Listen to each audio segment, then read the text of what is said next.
등장을 합니다. 유대인들에게 있어서 7이라고 하는 숫자는 완전수를 상징하는 거였어요. 그래서 제7일, 7일째 되는 날은 우리가 하나님의 날로 정하여 이렇게 예배를 드리고 있지 않습니까? 7이라는 숫자는 이스라엘 백성들에게는 절대 잊지 못할 하나님께서 축복하시는 숫자기도 하고 완벽한 숫자기도 합니다. 그런데 이 완벽한 숫자를 사용해서 7가지 비유를 13장에 담아주셨는데 주제는 천국입니다. 천국의 가치, 천국의 상징 또는 천국의 성격을 비유에 담아주셨어요. 그래서 비유라는 것은 쉽게 설명하기 위해서 사용하시는 방법이었고, 또 한 가지는 강조하기 위해서, 그냥 이야기하는 것보다 비유를 통해서 이야기를 하면 훨씬 더 기억이 남게 되니까, 잊지 말라고, 정말 중요한 거니까 비유를 통해서 말씀하신 거예요. 그 중에 우리가 읽은 말씀은 두 번째 비유입니다. 첫 번째 비유를 이해해야만 두 번째 비유를 이해할 수 있는데요, 첫 번째 비유가 뭐냐면 씨를 뿌리는 비유입니다. 한 농부가 씨앗을 뿌립니다. 그런데 이 뿌리는 땅이 4가지의 땅이 나옵니다. 이 4가지의 땅은 사람들을 의미하는 거예요. 그리고 씨는 말씀이라고 설명이 되어 있어요. 그러니까 하나님께서 말씀을 4마음밭에 뿌리셨어요. 하나는 길가라고 하는 곳, 또 하나는 돌밭이라고 하는 곳, 세 번째 가시덤불 위에 씨앗을 뿌렸는데 열매를 맺히지 못합니다. 길가라는 곳에서는 뿌리를 내리기 전에 이미 새가 와서 씨앗을 먹어버려서, 물론 여기에는 뜻이 있습니다만 열매를 맺지 못하고, 돌밭도 가시덤불도 세상의 염려와 재물의 유혹으로 인해서 말씀이 열매를 맺지 못합니다. 그리고 마지막 좋은 땅이라고 하는 곳에 씨앗이 떨어졌더니 열매를 맺습니다. 이 열매는 믿음입니다. 어떤 사람은 믿음이 30, 어떤 사람은 60, 어떤 사람은 100이라고 하는 열매들을 맺습니다. 그런데 이 좋은 땅이라는 것은 어떤 땅이 좋은 땅이냐면, 말씀을 듣고 이 말씀을 듣는 것을 지켜 행하는 사람을 좋은 땅으로 설명을 했어요. 그러니까 내가 좋은 땅이 되고 싶어, 열매를 맺고 싶으면 말씀을 들어야 됩니다. 그리고 이 말씀을 들으면, 듣는 말씀을 지켜 행하면 거기에 믿음의 열매가 있습니다. 그리고 나서 이제 두 번째 비유를 말씀하십니다. 좋은 땅이 있습니다. 이 좋은 땅은 일단 좋은 씨는 예수님이라고 설명이 되어 있고, 씨를 뿌리는 사람은 예수님이라고 설명이 되어 있고, 밭은 세상입니다. 좋은 씨는 천국의 아들들이에요. 이게 어떻게 설명이 되냐면, 처음에 씨앗이 말씀이 되어서 뿌려졌고, 이 뿌려진 땅이 좋은 땅이 된 겁니다. 그리고 다시 씨앗이 된 겁니다. 우리가 씨앗이 되어서 세상에 뿌려지게 되는 겁니다. 다시 말씀을 드릴게요. 말씀이 우리 가운데 심기어졌어요. 그래서 열매를 맺어서 좋은 땅이 됩니다. 이 좋은 땅이 다시 씨앗이 되어서 온 세상에 뿌려지게 됩니다. 그래서 좋은 씨라고 설명되는 것은 하나님의 아들들, 천국의 아들들이라고 설명이 됩니다. 이 천국의 아들들이 말씀을 듣고 이 천국의 아들들이 온 세상에 퍼지게 됩니다. 그런데 사탄이 사람들이 잠든 사이에 이 가라지라고 하는 것을 뿌려놔 버렸습니다. 우리 성경에는 가라지라고 되어 있지만 사실은 독초라고 되어 있어요. 독초라는 것은 다른 씨앗들이 자라지 못하도록 막는 겁니다. 사탄이 왜 그렇겠어요? 왜 사탄이 하나님의 아들들을 심어놨는데 이 하나님의 아들들이 영향력을 발휘하지 못하도록 사탄이 유혹하고 넘어뜨리는 일을 하더라는 겁니다. 그것을 위해서 사탄은 가라지를 심은 겁니다. 그리고 오늘 성경에 또 한 가지 강조하는 내용은 추수 때입니다. 마지막 이제 추수하기 위해서 심은 거니까 추수 때가 되었어요. 이것이 세상 끝인데, 이 세상 끝은 예수님이 오셨을 때 일어나는 것을 우리는 압니다. 예수님이 마지막 심판해 주러 오셨을 때 세상은 끝이 나는데, 그때 그때에 두 개로 나눠지는 겁니다. 좋은 씨와 가라지로 나뉘어지는 겁니다. 마지막 심판의 날에 천국이냐 지옥이냐를 결정하는 것은 열매가 있느냐 열매가 없느냐로 결정되는 건 아닙니다. 그러니까 얼만큼의 열매가 있어야 천국에 가고 얼만큼의 열매가 없으면 천국에 못 들어가느냐, 그런 의미가 아니라는 겁니다. 말씀을 듣고 그 말씀을 지켜 행하는 자는 천국에 들어갑니다. 그게 사실은 제일 중요한 건데 왜 그러면 이 말씀을 비유로 하셔야만 됐느냐 말이에요. 늘 말씀드리지만 유대인들은 자기들이 생각하는 메시아는 지금 예수님이 아니었단 말입니다. 마구간에서 태어나는 분도 아니고 요셉의 아들로 태어나는 분도 아니었고 더군다나 십자가에 달려 죽으시는 분도 아니었습니다. 어떻게 메시아가 죽습니까? 사도 바울이 이해하지 못했던 부분은 바로 이 부분입니다. 능력을 행하고 권능이 있어 병자를 고치고 심지어 죽은 자를 살리는 것까지로 보면 예수님이 메시아가 맞는 겁니다. 그런데 여기에서 지금 문제가 생기는 거예요. 예수님께서 가이사랴 빌립보라고 하는 지방에 가셨을 때에 제자들에게 물으셨어요. 사람들이 나를 누구라고 하더냐? 라고 물으셨을 때에 제자들이 어떤 사람들은 세례 요한이라고 하고 또 어떤 사람들은 엘리야라고 하고 어떤 사람들은 예레미야 선지자라고 하더이다.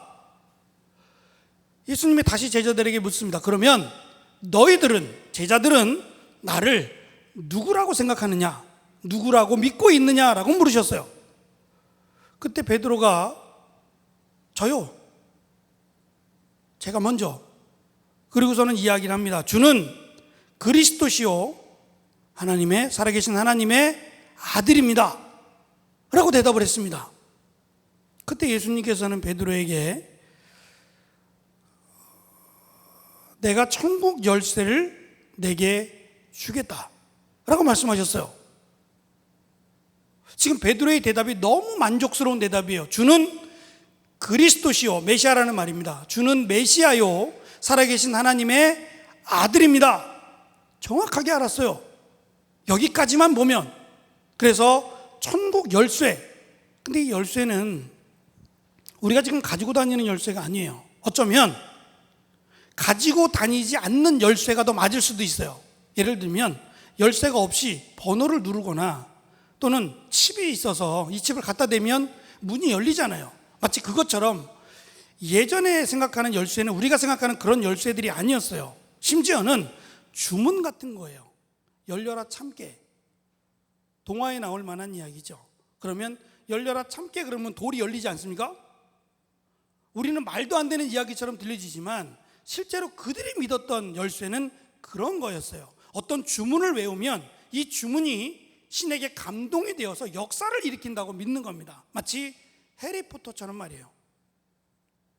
그래서 제자들이 예수님께 우리도 기도를 가르쳐 달라라고 요청했던 것은 이 기도가 마치 병든 자를 고치고 죽은 자를 살릴 수 있는 능력의 주문이라고 생각했던 거예요.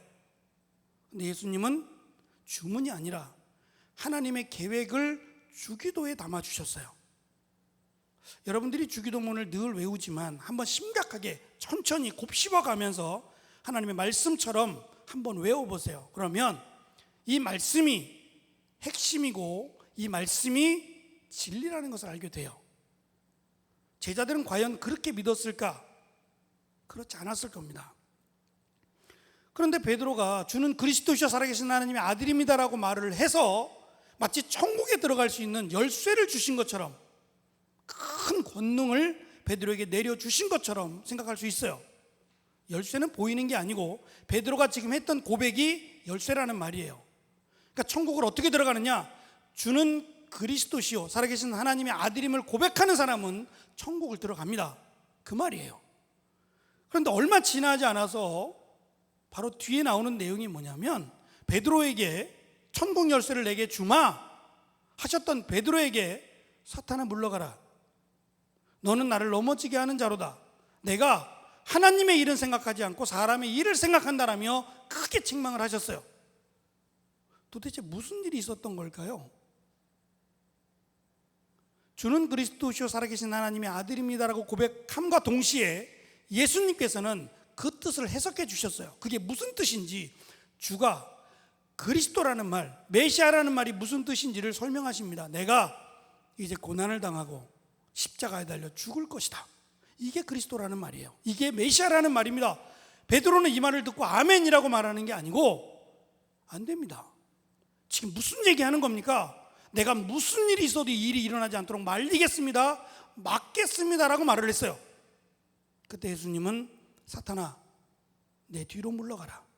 너는 나를 넘어지게 하는 자라는 말씀이에요. 다시 말하면 예수님께서 이 땅에 오신 목적은 죽는 겁니다. 우리 모든 인간의 죄를 대신해서 십자가에 달려 죽기 위해서 오셨는데 죽으면 안 됩니다라고 말리고 있는 그 모습은 사탄의 모습이라는 말이에요.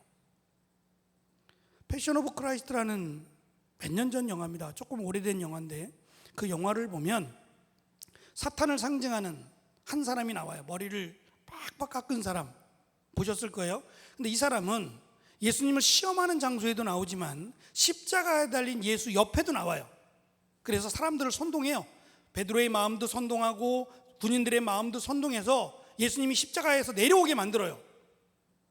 제자들이, 당신의 수제자가, 당신을 따르던 제자가 두 사람이나 당신을 배신했어. 한 사람은 당신을 팔았고 한 사람은 당신을 모른다고 3번이나 부인했어.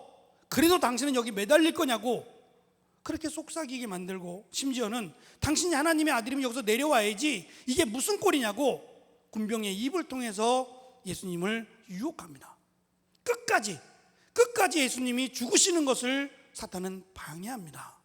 근데 예수님은 전혀 요동하지 않으시고 오히려 기쁨으로 마지막 세상을 떠나셨어요. 그때 저는 지금도 잊지 못하는 장면이, 하늘을 쳐다보며 비명을 지릅니다. 마귀가, 이 사탄의 모습을 한 사람이 비가 막 뚝뚝 떨어지는 모습이었는데 하늘을 바라보며 크게 소리를 지르는 모습으로 저는 기억이 됩니다. 그때 성경은 이렇게 기록할 겁니다. 내가 세상을 이겼노라 라고 말입니다. 예수님이 당신이 우리를 대신하여 죽으심으로 사탄의 머리를 밟으셨습니다. 문제는 사탄이 여기서 물러가는 게 아닙니다. 비록 예수님이 모든 인간의 죄악을 대신해서 죽으셨지만 우리는 여전히 아직 이 땅에 남아있기 때문에 우리를 유혹하기 위해서 사탄은 가라지를 심은 겁니다. 가라지를 심어서 이 세상의 재물로, 이 세상의 염려로, 근심으로 예수님을 믿지 못하도록 계속해서 우리를 흔들어 버린다는 말입니다. 추수 때에, 마지막 심판의 때에 천국과 지옥은 예수님을 믿는 사람, 믿지 않는 사람으로 나누어집니다. 이 세상은 둘 중에 하나, 믿는 사람, 믿지 않는 사람. 믿는 사람은 좋은 씨라고 설명하고 있고 믿지 않는 사람은 가라지라고 설명합니다. 문제는 모른다는 거예요. 천국에 가보지 않는 한 우리는 알 수 없어요. 어떤 사람은, 저 사람은 평생 예수 믿지 않을 것 같아요. 어떻게 저런 사람이 예수를 믿어? 라고 말할지 모르지만 그도 마치 예수님 옆에 있었던 강도처럼 마지막 목숨이 끊어지기 전에 나도 예수님 믿습니다, 나도 예수님 믿고 천국 가게 도와주세요라고 기도한다면 그 사람도 천국에 갈 겁니다. 그런데 평생을 예수님 믿는다고 하며 교회를 왔다 갔다 출입을 했어요. 그런데 그의 마음속에는 예수님을 믿지 않아요. 어쩌면 말도 되지 않는 이야기 같지만 예수님을 믿지 않아요. 그러면 그 사람은 40년, 50년, 60년 동안 교회를 출입했음에도 불구하고 천국은 갈 수 없다는 겁니다. 지금 예수님께서 비유를 담아서 강하게 잊지 못하도록 제자들에게 말씀하신 이유는 그겁니다. 믿음은 단순히 예수님 믿습니다만으로 이루어지지 않습니다. 뭘 믿느냐는 거죠. 예수님의 무엇을 믿는 겁니까? 1970년대 이후로 예수 믿으면 건강해지고, 예수 믿으면 성공하고, 예수 믿으면 만사가 형통한다고 주장했던 교회가 있습니다. 아마 우리나라에서 가장 큰 교회일 겁니다. 정말 그런가요? 예수님이 제자들에게 하신 말씀은 너희들은 나를 따르면 이러한 축복을 받을 것이다. 건강해지고 성공하고 부자가 되고 사람들로부터 존경받게 될 것이다 라는 말씀이 없어요. 오히려 나를 따르는 자는 고난을 당하고 심지어는 목숨을 잃을 것이다 라고 말씀하셨어요. 우리가 읽은 말씀을 해석해 주는 36절부터입니다.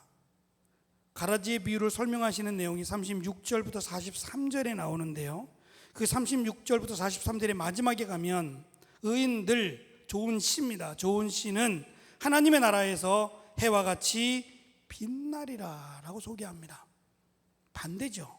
비록 이 땅에서는, 이 세상에서는 고난을 당하고 심지어는 죽임을 당하게 될지 모르지만 하나님의 나라에서는 마치 해와 같이 빛나게 될 것이다 라고 소망을 안겨줍니다.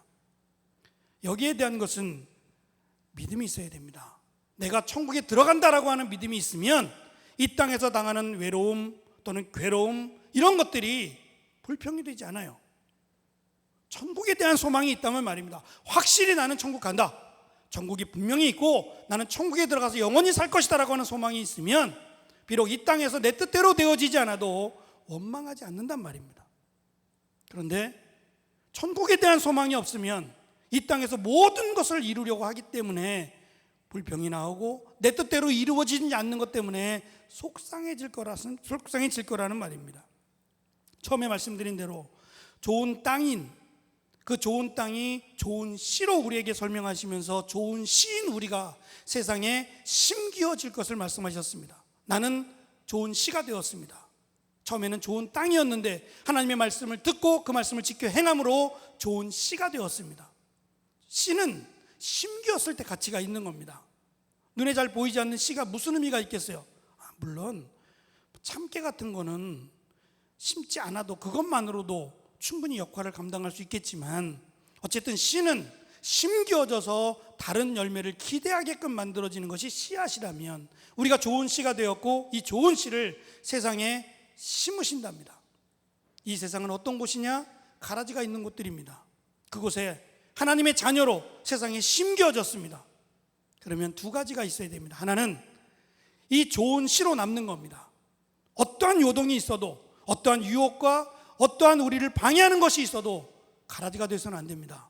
좋은 씨로 남아야 됩니다. 또 한 가지는 그냥 단순히 가라지만으로 있는 것이 아니라, 좋은 씨로만 있는 것이 아니라 가라지가 좋은 씨앗이 될 수 있도록 우리가 어떤 그 빛을 발하는 역할을 해야 됩니다. 해와 같이 빛난다는 말은 당시 그 해를 상징하는 게 아니라 등잔불이 있어요. 기름을 넣고 심지를 태워서 피우는 등잔불. 그래서 이 등잔불은 바닥에 놓는 것이 아니라 등경 위에 놓는다고 말씀하셔서 비추라고 하셨어요. 심지를 태워야 되고 기름을 태워야 되는, 마치 내가 다른 이들을 향해서 섬기고 복음을 증거하는 일, 비록 이것 때문에 내가 고난을 당해도 이 일을 위해서 우리를 좋은 씨로 부르셨다는 겁니다. 우리는 이미 예수님의 말씀을 믿고 지켜 행하는 좋은 씨입니다. 좋은 씨의 사명은 그냥 곳간에 가둬놓는 게 아니라 심기워지는 겁니다. 심기워져서 죽어가는 가라지에게 복음을 전하는 일을 우리는 해야 될 것입니다. 이것이 천국을 기다리는, 그리고 천국을 소망하는 하나님의 백성들의 모습이기 때문입니다. 제자들에게 이 말씀을 주셨을 때 제자들이 이 말씀을 다 이해하지 못합니다. 그래서 비유가 어렵습니다, 비유를 설명해 주십시오라고 예수님께 요청하기까지 합니다. 이해하지 못한 것은 그들이 메시아를 이해하지 못했기 때문이에요. 메시아는 영원히 죽지 않는다, 유대인들이 그렇게 생각한 것 때문에 믿지 못했습니다. 나중에 성령을 받고 나서는 예수님의 말씀을 다 이해했고 그 말씀대로 살았습니다. 죽기까지 예수님을 믿었습니다. 우리는 메시아, 우리를 대신하여 죽으신 그 메시아를 믿습니다. 그리고 예수님께서 우리에게 남겨주신 말씀, 빛으로서 좋은 씨로서의 사명을 감당할 것도 우리는 믿습니다. 이 일을 위해서 기도하고 이 일을 위해서 죽어가는 자들에게 복음을 전하는 우리 귀한 청년들이 되기를 간절히 소망합니다. 기도하겠습니다.